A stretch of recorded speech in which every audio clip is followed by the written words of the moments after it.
Welcome back, everybody. Dubbing it internationally today. UK styly.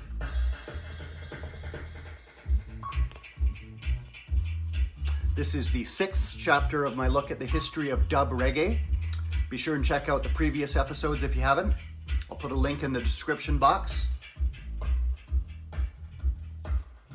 What we're listening to, Dubs International by Jah Bunny, only solo album, drummer with the Matumbi band in the UK. This is dub completely recorded and mixed in Great Britain.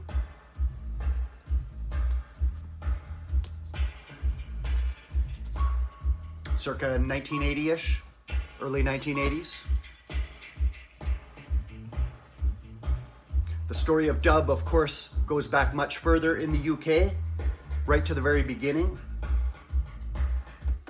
In the first episode of this series, I showed the 7-inch single that some consider to have the very first true dub version on the flip side. That single was Little Roy's Hard Fighter, a Lloyd the Matador Daily production. And the B-side of that was Voodoo by the Hippie Boys, session band The Hippie Boys, which some consider to have the first true dub with remixing techniques applied to the track. But that is actually a UK pressing, that single, on the Big Shot label. So recorded, mixed in Jamaica, but released in the UK, which of course by this point was a burgeoning and very lucrative market for reggae from Jamaica, with its the UK with its large West Indian populations in London, in Birmingham, other major urban centers. Beginning 1940s, 1950s, heavy wave of immigration from Jamaica to the UK, and much musical cross-pollination going on back and forth between Jamaica and Great Britain, as artists and producers travel back and forth between the two. Records released in Jamaica could be brought to the UK and marketed to labels like Trojan, and make more money there than they could in Jamaica. So all the producers wanted a slice of that pie as part of their productions. So that single appeared around 1971. So very early on, dub, a seamless part of reggae in Britain, still very much underground music, known only to those into it, to the West Indian communities particularly, and anyone else who might have been tuned into those sounds. Some early dub, soon dub began to be released in the UK proper, as well as reggae properly, began to be recorded and released in the UK. It wasn't long before dub began to be released by a major label. The first one appeared in 1976 and was Burning Spear's Garvey's Ghost, which was a full-length dub counterpart to his iconic Marcus Garvey album. Mid-1970s, 1976, this appeared on the Mango label, the great Burning Spear, with his iconic Garvey's Ghost dub album. But this album, while recorded in Jamaica, was actually remixed in London for an international audience, sometimes looked down upon in some quarters for those elements of the mixing, which are completely different from what appeared in the original 7-inch singles in Jamaica. Other dub albums recorded in Jamaica would be taken to the UK or partly remixed back and forth between the two. One of these was producer Larry Lawrence, his Ethnic Fight band, who released Out of One Man many dubs, as well as Music Explosion. Mid-1970s on those. Now, credited on the back of that Garvey's Ghost LP was Lloyd Coxon, sound man Lloyd Coxon from the legendary Sir Coxon Sound, playing around London. He would release his own dub albums, again traveling back and forth from Jamaica to the UK, so music recorded in Jamaica would be brought to the UK to be released. In the mid-1970s, he released King of the Dub Rock, iconic reggae cover there, credited to Sir Coxon Sound. There he is there. This is a recent reissue on his own Tribesman label. but first appeared around the mid-1970s. Sir Coxsone Sound, a second volume would appear several years later, around 1980. King of the Dub Rock Part 2. It's again a reissue, and this was again recorded in Jamaica, mixed in Jamaica, some partly by a scientist, the great scientist, who we'll get to in a future chapter of this series, but released in the UK and marketed to the UK audience. So there would be a great deal of connection between the two nations, everything connected really, interrelated, which I'll try to show in this video.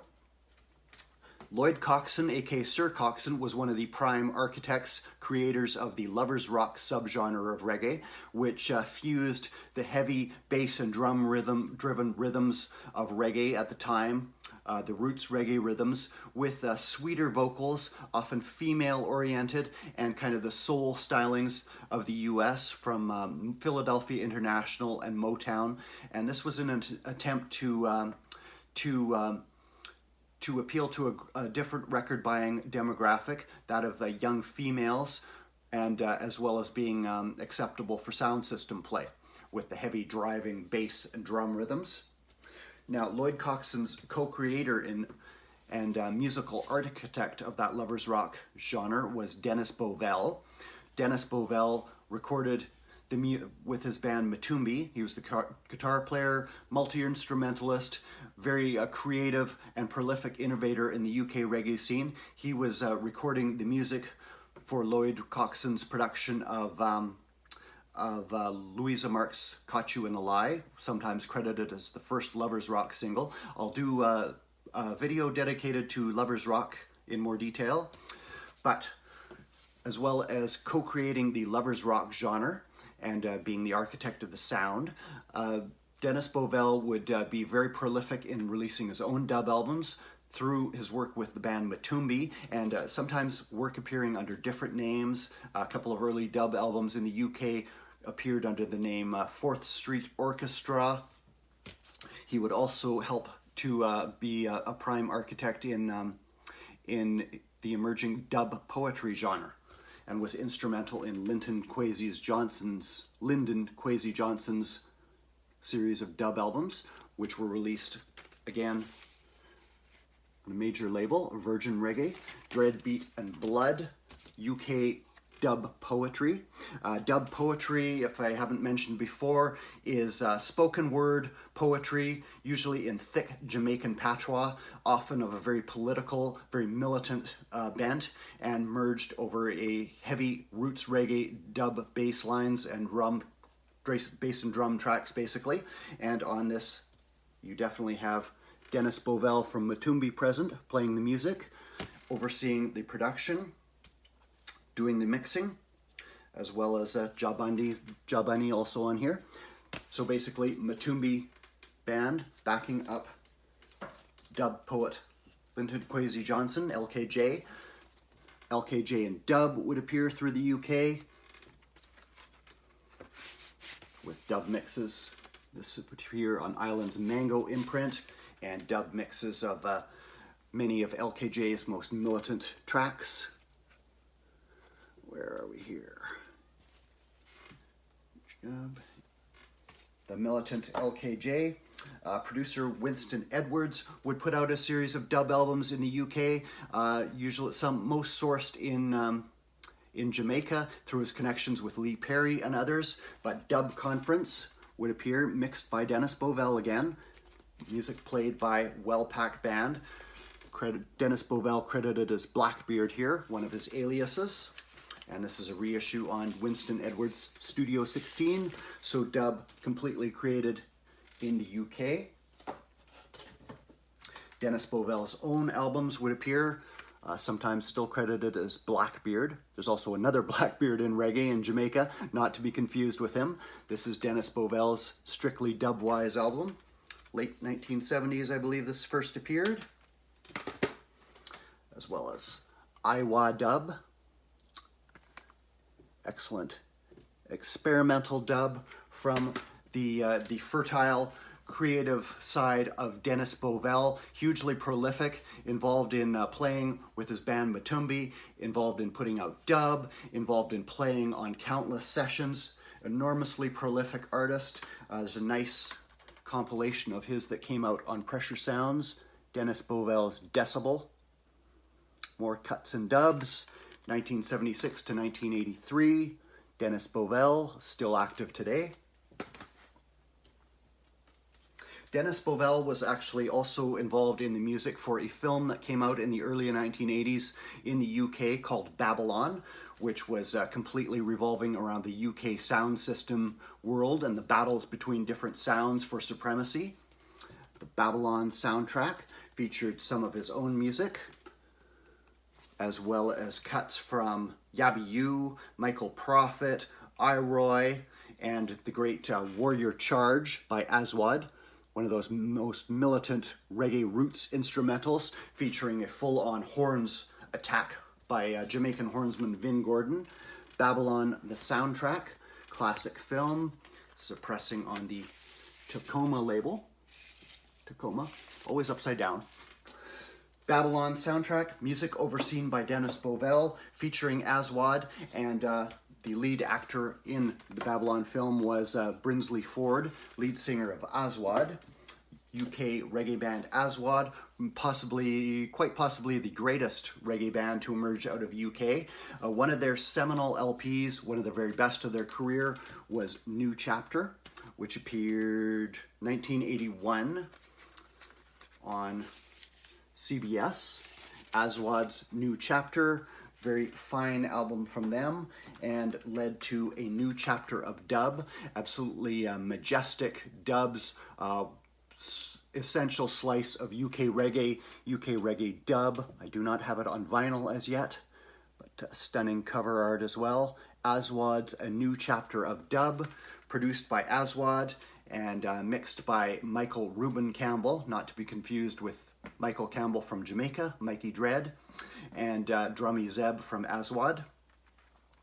So dub and reggae completely created and mixed in the UK, and dub would evolve in a different direction from dub in the in Jamaica, due to the wider range of influences, the mix of cultures that you would find in the UK, different culture, different climate, much a wider range of influences. Dennis Bovell, for instance, is credited his somewhat unorthodox approach to reggae, to his background being from Barbados, rather than strictly Jamaican background. And this is a thread you'll see throughout the history of UK dub, with producers and artists coming from sources other than a strictly Jamaican population, though that is, of course, the framework, the Jamaican dub framework that they work within.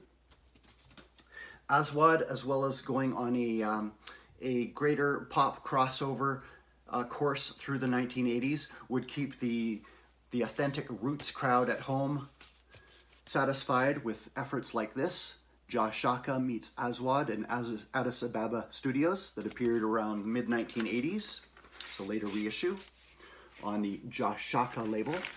This is produced through legendary sound man Jah Shaka, legendary figure on the UK sound system scene, still active today, kept when roots reggae, the militant roots reggae, went out of fashion in the 1980s. Jah Shaka was already established in the UK from about the mid-70s on, and he stuck to that course right through to the present day. Became a producer as well, very prolific through his own label, and embarked on a series called Commandments of Dub from Jah Shaka. This is the first installment, again later reissue on his own Jah Shaka label. Jah Shaka, the Zulu warrior he's called. Legendary fixture on the UK sound system scene. His dances are iconic in the UK. Never been to one myself, of course. Jah Shaka as well. Dennis Bovell mixed the first effort by a band called Creation Rebel, which was a mix of reggae, Jamaican reggae musicians and artists from the punk scene. Of course, dub has permeated well through the UK. Dub and reggae adopted by the Clash and many in the punk scene as music they could sympathize with and get behind. The Clash, of course, notably covering reggae on their songs.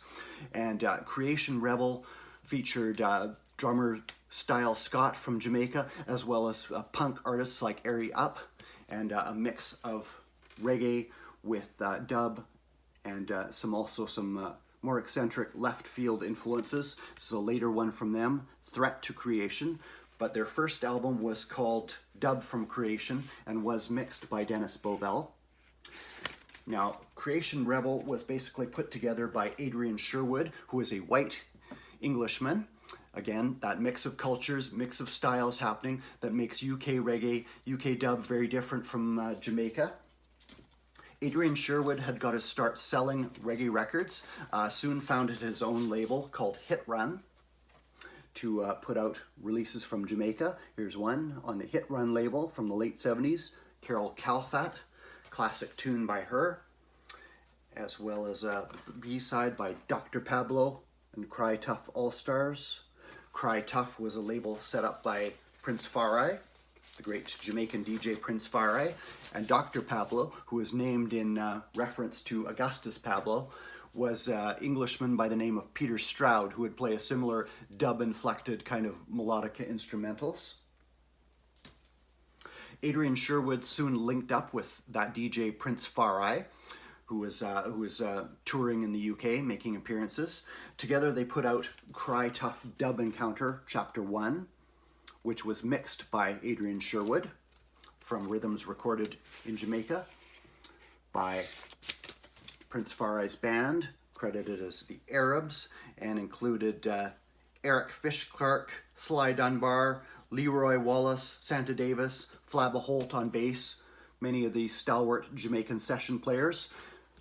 Recorded in Jamaica, mixed in the UK by Dennis Bovell, partly, and Adrian Sherwood. Adrian Sherwood recalls being told by Dennis Bovell, you come into the studio, the musicians do their thing, and then afterward, when you're taking the tapes to do the dub mixes, that is your time to express yourself through your engineering, through your mixing. Adrian Sherwood would take that with him through various projects and founded his On You Sound label soon after that, which continued to work with Creation Rebel, as well as many later artists, many later aggregations of players, such as Dub Syndicate, the great Ital Breakfast album, the 1990s, Dub Syndicate, as well as working with a mix of Jamaican players and post-punk, industrial influences. There would be singers and players, many aggregations appearing under Adrian Sherwood's On You Sound imprint, still continuing today. Did a very recent collaboration with Lee Scratch Perry. Lee Perry would also work with Neil Fraser, aka the Mad Professor. The two of them, Lee Perry forged alliances with both of them in the 1980s, following his exile from Jamaica. Neil Fraser had founded his studio that he dubbed Ariwa, which he also named his record label after, in the late 1970s, kept upgrading over the years. By the early 1980s, he was putting out dub albums. One of the very early ones he put out was in a rub-a-dub style. I don't know if you can read that. The Mad Professor with the Nijis Roots Players in a rub-a-dub style. Found this CD in the thrift store many years ago. This is actually Nijis Roots Productions from Jamaica, remixed by Neil Fraser, the Mad Professor. Again, he was from a background other than Jamaican. He was from Guyana originally, came to the UK as a youngster, became fascinated with reggae and music, wanted to apply his own eccentric, sometimes eccentric techniques to it, embarked on a series of dub albums called Dub Me Crazy, which ran to many volumes. This is number 7. Appearing on his Ariwo label. Somebody's covered up the logo there. Dub Me Crazy, there's Neil Fraser there. Mad Professor he's called, due to his skill with electronics, technology. Mad Professor. As well as putting out dub albums like Dub Me Crazy. He would record various vocalists, Lovers Rock, Roots, he would do all of it. And again, from the mid 1980s on, forged an on and off alliance with Lee Perry. They put out several projects together. One was called Mystic Warrior, one of Lee Perry's 1980s albums. And Mad Professor would put out Mystic Warrior Dub as a full-length dub counterpart of that album, again on his Ariwa label. This is a recent reissue. Ariwa, I don't have the vocal version of that album.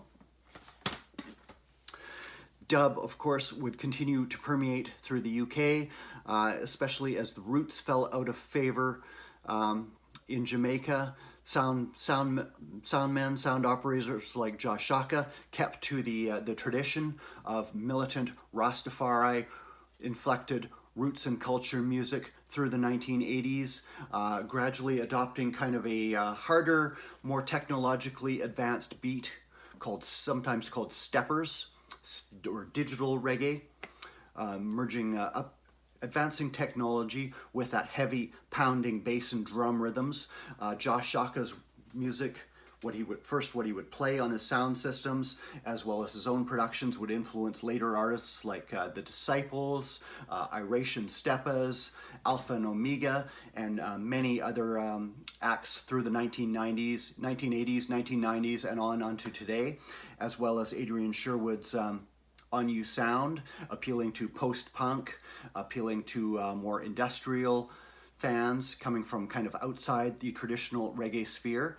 And the UK continues to be heavily involved in reggae and dub to this day. Still putting out music, much music. Huge subject right here. This has just been the tip of the iceberg, but I hope this has been educational, of benefit. So with that, this series will be continued in future installments. Hope you enjoyed, guys. Cheers.